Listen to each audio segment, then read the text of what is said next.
Cəmi səyahətimiz də devam edir. Artıq biz Çanakkale'dən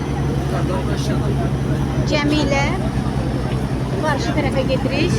Bu yol, yəni qarşıda bax dur yolcu sözü var. Günəş düşür, ona görə çox da ayırt eləmək olmur.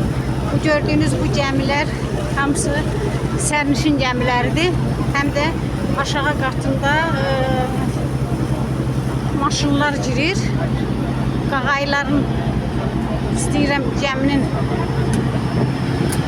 nəfələrini də göstərim. Bax bura. Bu günləri biz Çanakkale'də qarşı tərəfə keçəcəyik.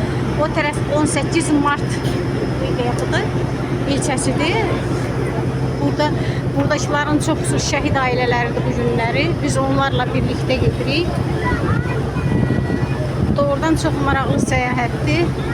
Dönüşdə təkrar çəkim yapacağım.